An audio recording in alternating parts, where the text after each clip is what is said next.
Mon nom est Carolina Alves. Je suis médecin, chirurgienne générale et intensiviste, et je porte plus de 20 ans de dévouement à la médecine. Encore aujourd'hui, meme apres tant de chirurgies, tant de gardes qui sont transformés en véritables marathons, je l'avoue, l'hôpital reste en lieu où l'imprévisible ne repose jamais. Certains disent qu'avec le temps, on s'habitue à l'inattendu.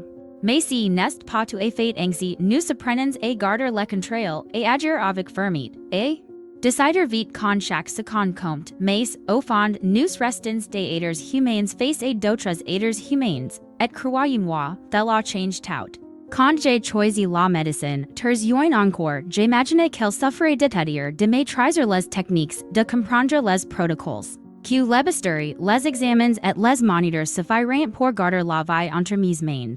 Mais, avec le temps, j'ai compris que l'hôpital est plus que science et technologie, c'est un espace où la vie et la mort s'y touchent à chaque instant, au la joie d'une naissance peut, quelques minutes plus tard, céder la place au désespoir d'une perte irréparable.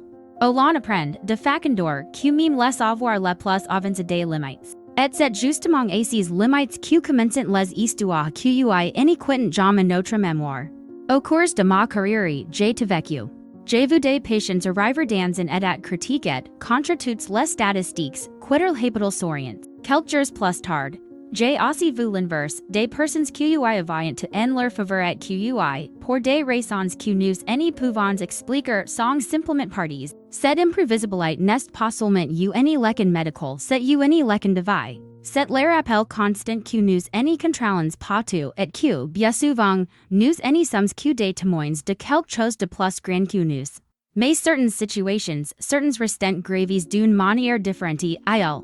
Existe des cas qui marquent non seulement l'équipe médicale, mais aussi chaque professionnel individuellement, nous obligent à réfléchir bien au-delà de la science. Ce sont des épisodes qui nous rappellent que, derrière les masques, les gants et les blouses, nous sommes des humains tentant de comprendre ce qui paraît incomprehensible. Et c'est d'un de ces moments que je veux vous parler. Une histoire qui commence comme tant d'autres, dans une salle d'opération Freud, illuminée par de puissants projecteurs, entourés par le bruit constant des appareils et des instruments métalliques. Tout semblait suivre le cours normal d'une intervention délicate de plus, mais absolument dans les provisions. Jusqu'ici que, soudainement, quelque chose arrive.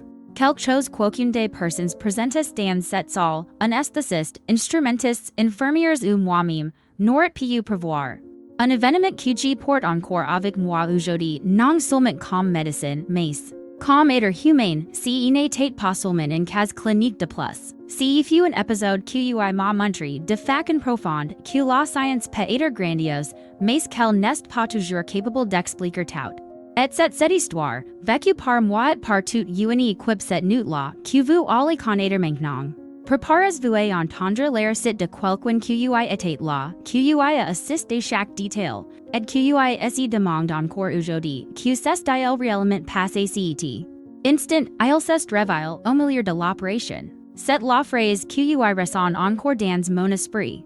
Je sais que cela paraît impossible, que cela sonne comme quelque chose en dehors de la logique, mais j'étais là, je l'ai vu de mes propres yeux.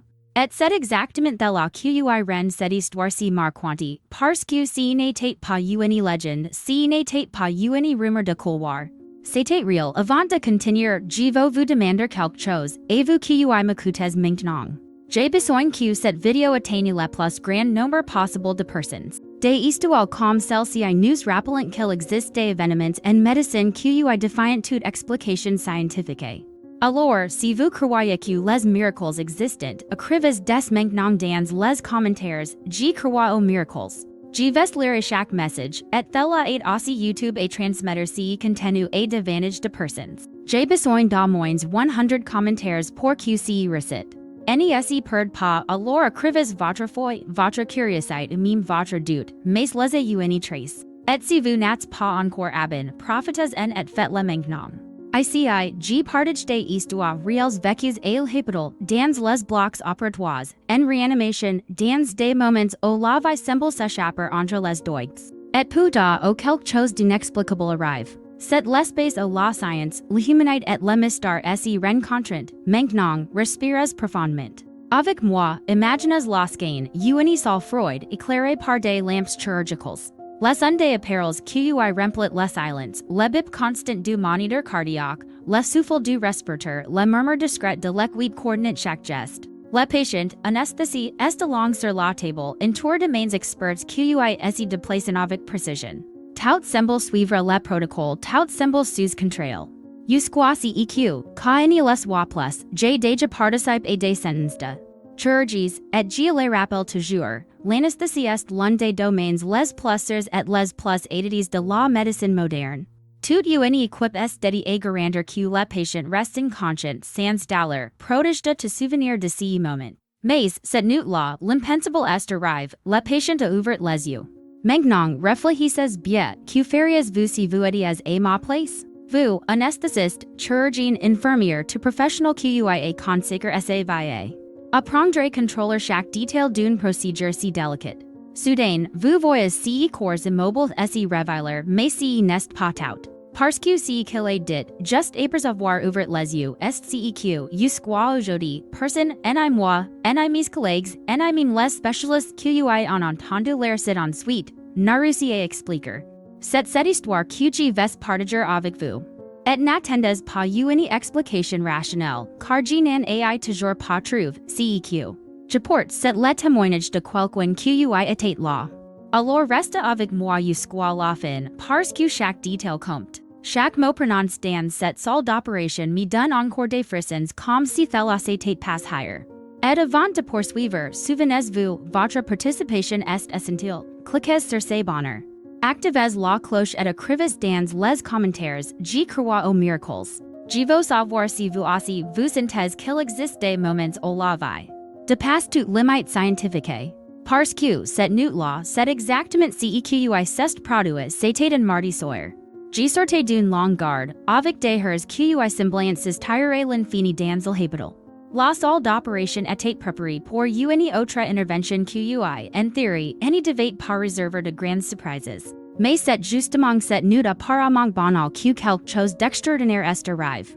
Le patient était un homme de 42 ans, puis renom Marcello asterisk. Il était arrivé à l'hôpital quelques jours auparavant, avec de fortes douleurs abdominales. Les examens avaient montré une complication nécessitant une intervention chirurgicale, une perforation intestinale causée par une diverticulite grave. Ce n'était pas le type de chirurgie le plus complexe que j'avais affronté, mais ce n'était pas simple non plus. Elle comportait de sérieux risques, surtout si l'on considère que Marcello n'était pas un patient en parfaite santé. Il avait des antécédents d'hypertension était en surpoids et, comme beaucoup de Brésiliens, avait les essais santé au second plan jusqu'à ce que la douleur l'oblige chercher de l'aide. Quand je l'ai rencontré pour la première fois, je me souviens de la façon dont il m'a regardé, ses yeux étaient remplis de peur, mais aussi d'une confiance silencieuse. C'est quelque chose que nous, médecins, ressentons presque tous les jours, ce moment où le patient nous confie non seulement sa santé, mais toute sa vie, je serai sa. Mais net j'ai dit, tout ira bien, nous sommes prêts à prendre soin de vous.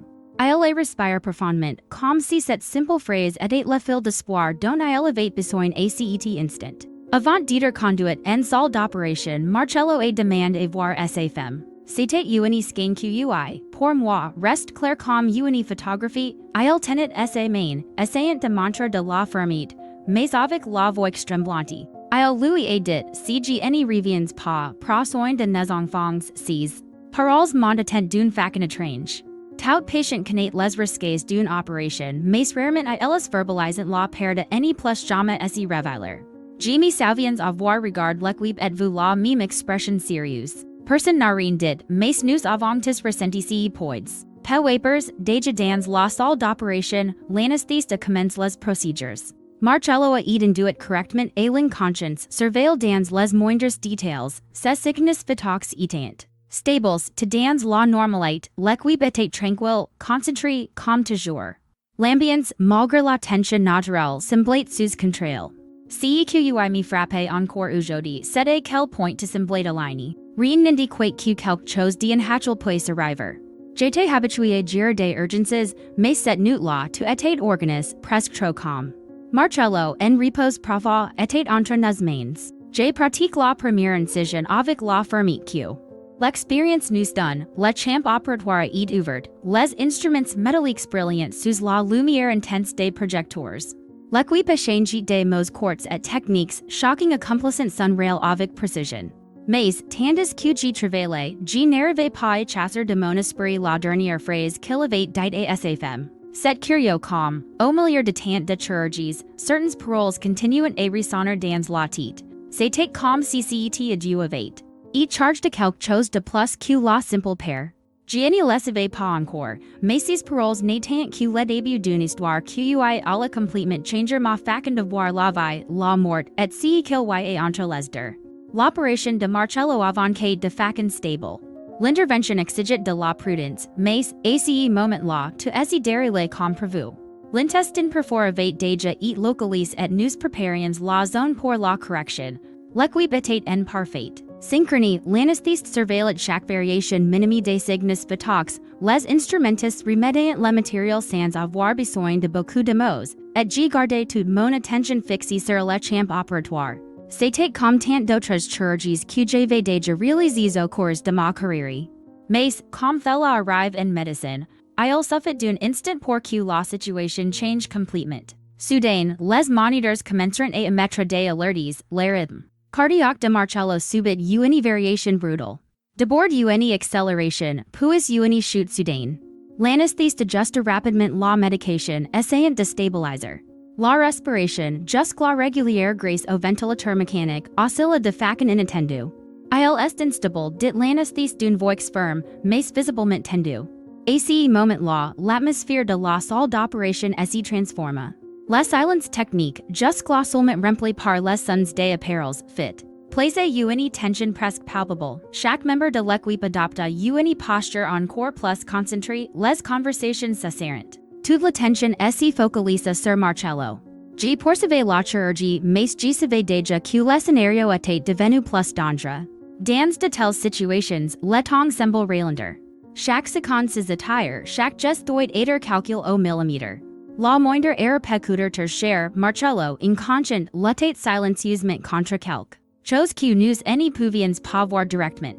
Son corps donnait des signes de fragilité, comme s'il était sur le point d'abandonner.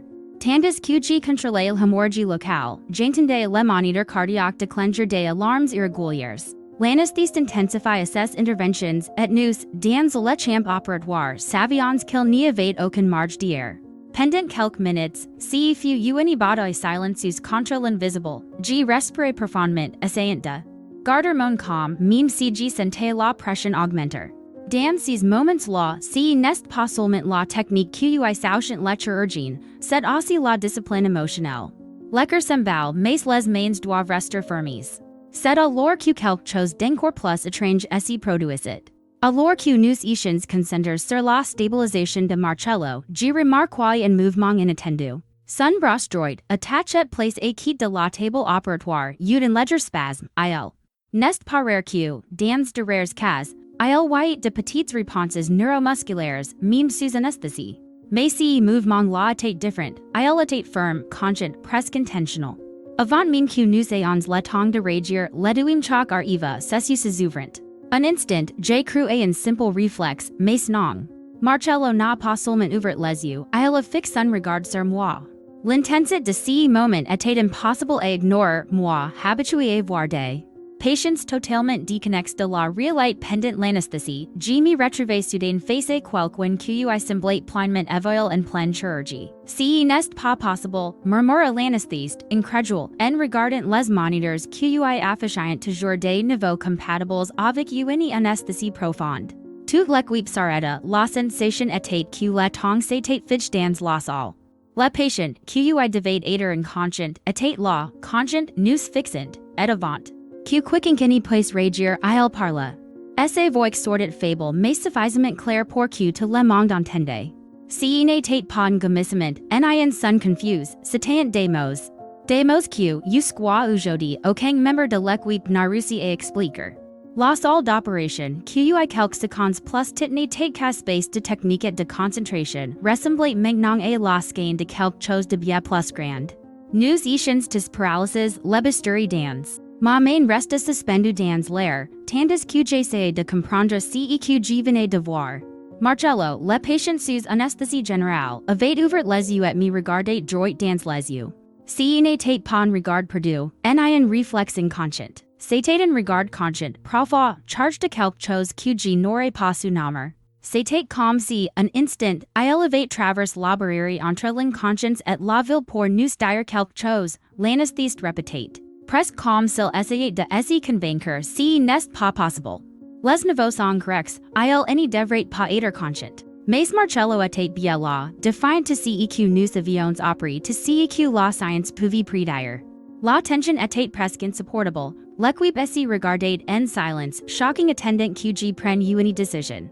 Mais avant qu'aucune action n'y soit faite, Thela arriva, il parla. Sa voix était basse, rock, mais parfaitement audible, si n'était pas. Des gémissements disperses, ni des mots incohérents. C'était des phrases claires, comme s'il avait pleine conscience de ce qu'il disait. Le temps est en train de s'achever. Les mots résonnèrent dans la salle comme s'ils avaient un poids surnaturel. Le moniteur cardiaque bipède de façon irrégulière, comme si son corps répondait à ce que sa propre bouche venait de déclarer. L'anesthésiste me regarda, livide, les instrumentistes reculèrent d'un pas, comme s'ils avaient besoin de distance. Face à cet instant, j'ai essayé de rationaliser. Peter n'était qu'une décharge neurologique, un fragment de conscience émergent au mauvais moment. Mais non, son regard restait fixe, ferme, comme s'il avait une intention claire derrière ses paroles. Et alors, sans que personne n'y s'y attende, il ajouta, vous n'y comprenez pas, mais je dois prévenir. À cet instant, il n'y avait plus d'air dans la salle, le silence fut absolu. La seule chose que l'on entendait, c'était le bip des moniteurs et le bruit du cœur de chacun de nous battant à toute vitesse. Moi, habitué à voir de près la ligne fine entre la vie et la mort, je me sentais vulnérable, minuscule face à ce que j'étais en train de vivre. Il cligna lentement des yeux, comme s'il était épouse, mais trouva encore la force de prononcer une dernière phrase. Une phrase qui transforma complètement notre perception de ce cas. Mais je n'y vais pas encore la révéler, ce qui sortit de la bouche de Marcello along sur cette table sous anesthésie était quelque chose d'assez out of contexte, d'assez prophétique, que toute l'équipe vint à croire avoir été témoin d'un événement impossible à expliquer seulement par la médecine. Et c'est précisément là que vous devez entendre avec moi jusqu'à la fin de cette vidéo, parce que ce qu'il a dit. Personne, dans cette salle, n'y l'a oublié jusqu'à aujourd'hui. Marcello restait immobile sur la table d'opération, mais ses yeux étaient ouverts et fixés sur moi, si n'était pas le regard de quelqu'un de confus, perdu entre la conscience et la torpeur de l'anesthésie. Il y avait de la clarté, de l'intention. C'était comme s'il s'était révélé uniquement pour transmettre un message, et rien d'autre. La salle entière semblait suspendue dans le temps. Même le bruit des machines paraissait différent, comme si l'environnement lui-même s'était arrêté pour écouter ses paroles. Je me suis instinctivement rapproché, incapable de détourner mon regard du scène, c'est alors qu'il dit, avec une fermeté impossible pour quelqu'un dans son état, n'ayez pas peur. Si n'est pas encore mon heure, la phrase ressonna comme un coup de tonnerre dans le silence absolu de la salle. Il était impossible de n'y pas ressentir la force de ces mots. Si n'était pas seulement une déclaration. C'était un avertissement, presque une prophétie. L'anesthésiste regarda les moniteurs, incrédule. Les niveaux restaient incompatibles avec une anesthésie profonde, il n'y avait aucune explication rationnelle pour qu'il soit avile, encore moins pour formuler des phrases complètes, chargées de sens. Marcello continua, toujours d'une voix faible mais claire, je reviendrai. Et quand je reviendrai, ce sera pour raconter ce que j'ai vu. Un frisson parcourt toute ma colonne vertébrale, et je n'étais pas la seule. L'instrumentiste, juste à côté de moi, recula d'un pas, visiblement terrifié, le silence de l'équipe reflétait la peur, mais aussi la révérence devant quelque chose qui dépassait toute logique médicale. À cet instant, Marcello ferma de nouveau les yeux. Son corps se détendait, comme s'il avait épuisé toutes les forces qui le maintenaient avile. Les moniteurs montrèrent une brève instabilité, puis aussitôt, les signes physiques redevinrent normaux. L'anesthésiste, encore sous le choc, ajusta quelques paramètres, essayant de se convaincre que tout était sous contrôle. Mais nous savions tous, ce qui venait de se passer n'était pas normal. Je poursuivis la chirurgie, mes mains toujours fermées, mais à l'intérieur de moi quelque chose avait changé. Je n'y pouvais pas cesser de penser à ces paroles. Ce n'est pas encore mon heure, et cette promesse finale, j'y reviendrai. L'ambiance de la salle n'était plus la même. Nous n'étions plus seulement en train de pratiquer une intervention. Nous étions témoins de quelque chose que personne ne sait expliquer à voix haute. Alors que j'ai terminé l'intervention, la sensation était que chaque seconde portait un sens plus grand, comme si nous n'étions que des spectateurs d'une histoire qui dépassait notre compréhension. Et, au fond, nous savions tous, ces mots allant ressonner bien au-delà de cette nuit. Quand Marcello referma les yeux, la salle d'opération plongeait dans un silence encore plus lourd. C'était comme si tout le monde s'attendait à ce que quelque chose de surnaturel se produise ensuite. Mais, étrangement, ce significatif se stabilisant, le moniteur cardiaque retrouva un rythme constant, la respiration assistée de mort régulière, et soudain, nous retrouvions face à un paradoxe, tout, dans son corps, paraissait sous contrôle, mais ce qui venait de se produire échappait à toute explication. J'ai perçu une grande inspiration et de voix basse, presque pour moi-même, mais suffisamment pour que l'équipe entende, continuance. Et c'est ce que nous fîmes, chaque mouvement du bisturi, chaque suture, chaque pince remise semblait désormais chargé d'une poids different, celui de cette nuit. Je n'étais plus seulement en train de réaliser une chirurgie. J'essayais de garder ma concentration au milieu de la sensation que quelque chose d'invisible nous observait. L'anesthèse demeurait attentif, mais je voyais ses yeux inquiets. C'était un professionnel expériment habitué à gérer des situations extrêmes. Pourtant, à cet instant, il paraissait aussi perplexe que shocking d'entre nous. L'instrumentiste, habituellement imperturbable, était visiblement nerveux, mordiant ses lèvres en me tendant les instruments. Nous avons terminé la réparation intestinale, nettoyé la cavité et commencé la fermeture. Techniquement, l'intervention s'était bien déroulée, Marcello avait support la chirurgie. Mais personne, dans cette salle, n'en sortait avec le sentiment que tout était vraiment terminé. Quand nous l'avons conduit en salle de réveil, l'équipe était encore sous le choc. L'anesthésiste fut la première à rompre le silence, je vous jure, il n'existe pas d'explication. Il était sous anesthésie profonde. Il ne pouvait pas parler. Il ne pouvait pas ouvrir les yeux. Je le regardais et répondis, moi non plus, je n'ai pas d'explication. Mais nous avons entendu tous les instrumentistes se regarderont comme pour vérifier qu'ils n'étaient pas en train de perdre la raison. Mais non, ils ne délirent pas. Cela s'était produit sous nos yeux, c'était impossible à nier. En quittant la salle, je sentis le poids de l'événement tant baisser. Moi comme une charge invisible, j'avais déjà vu des patients rager de façon étrange dans des moments critiques, mais rien, absolument rien, ne se comparait à ce que nous avions vécu cette nuit-là. Alors que je me dirigeais pour rédiger le rapport opératoire, une seule phrase continuait de ressonner dans mon esprit, ce n'est pas encore mon heure, j'y reviendrai. Si furent des mots prononcés avec une certitude si absolue qu'ils résonnaient en moi comme un avertissement, et ce qui me perturbait le plus, c'était de me demander, revenez, duro? L'opération était terminée, mais le mystère en faisait que commencer. Marcello fut conduit en salle de réveil post-anesthésique, encore in tube, surveillé de près, ses significatifs étaient étonnamment stables, comme si rien de tel n'était arrivé. Pour n'importe quelle autre médecin ou infirmière qui n'avait pas été présent dans la salle d'opération, si n'était qu'un patient de plus en post-opératoire, endormi sous l'effet des médicaments, mais pour nous, qui avions été témoins de l'impossible, rien ne paraissait normal. Je me souviens de rester quelques minutes près de son brincard, observant attentivement son visage. Il y avait une étrange sérénité dans son expression, comme s'il était en paix. Et pourtant, dans mon esprit, ces paroles résonnaient sans cesse, ce n'est pas encore mon heure. Je reviendrai, l'anesthésiste, plus comme mais toujours incrédule, murmura à voix basse, cela ne peut pas figurer. Dans le rapport, personne n'y croirait. On dirait qu'on a perdu la raison. Il avait raison.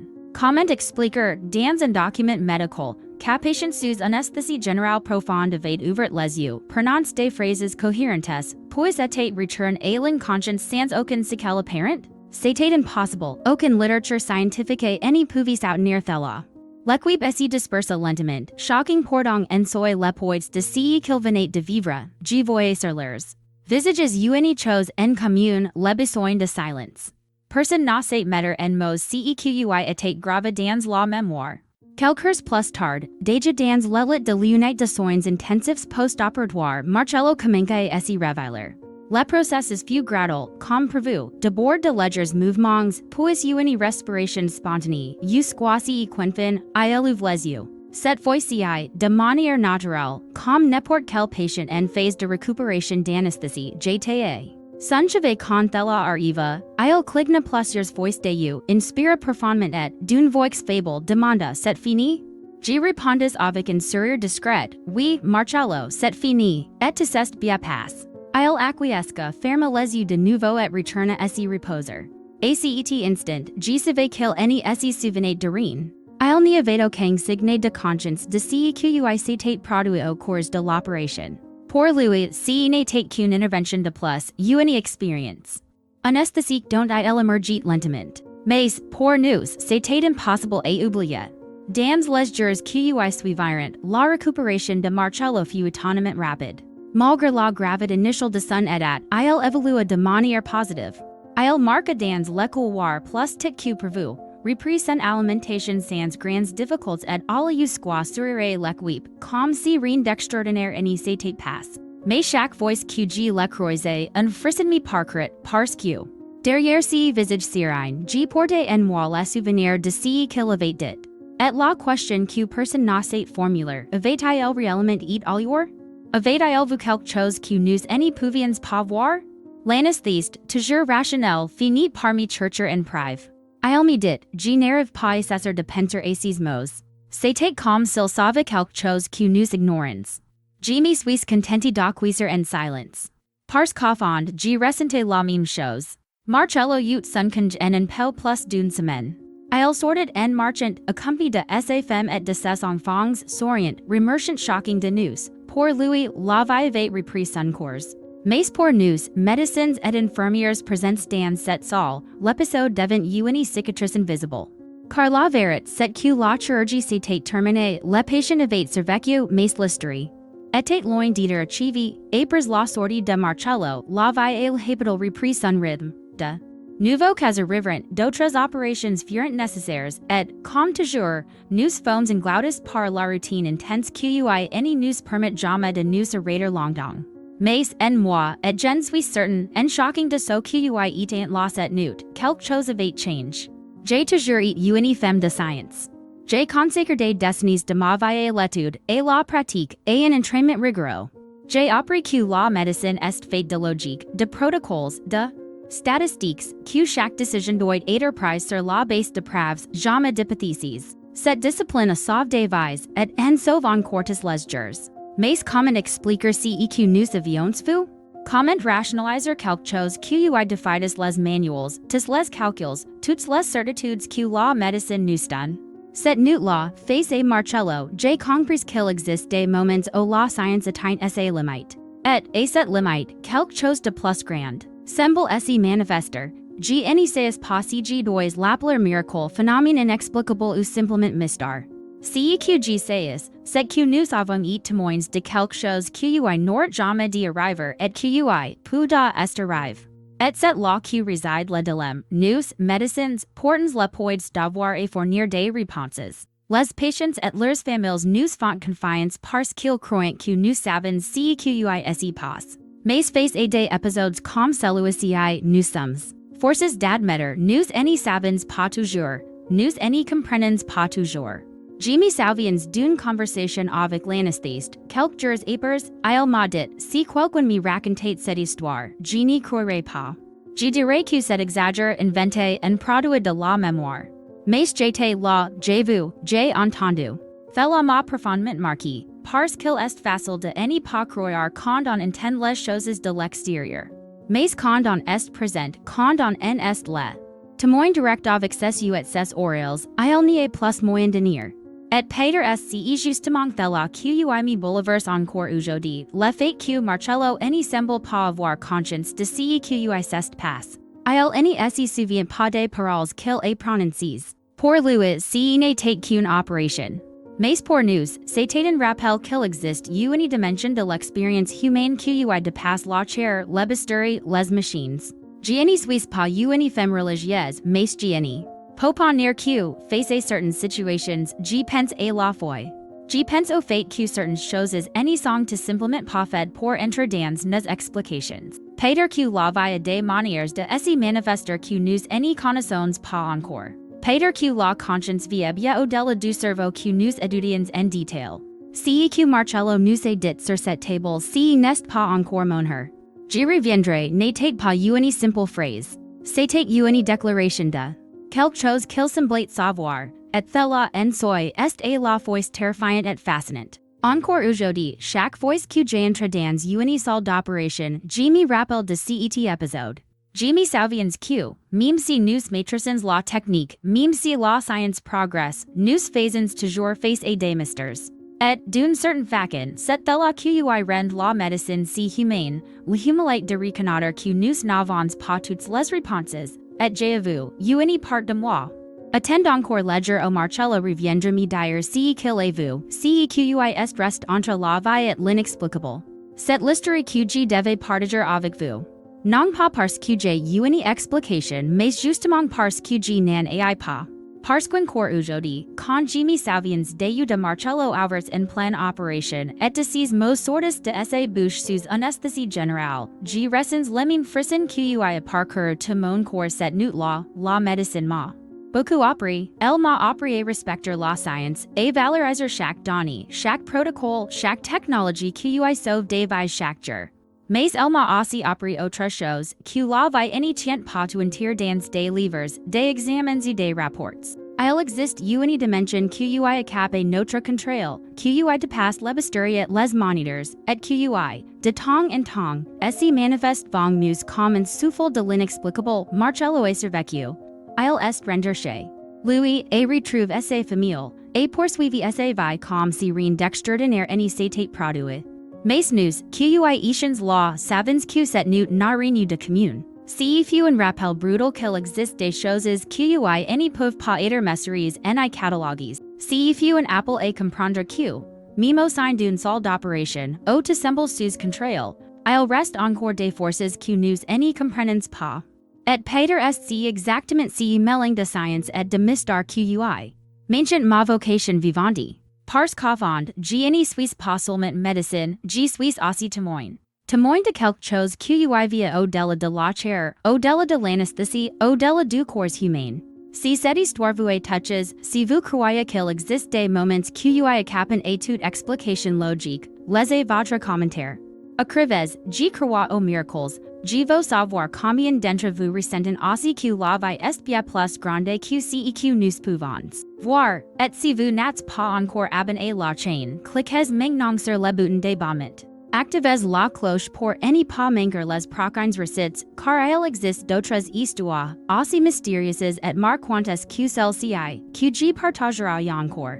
Je ne peux pas dire quelle sera la prochaine, je peux seulement vous garantir que, comme celle-ci, elle vous fera réfléchir sur les limites de la science, et sur le pouvoir de l'inexplicable. Alors, à la prochaine vidéo et souvenez-vous, ne sous-estimez jamais les secrets qui peuvent se révéler là on les attend le moins.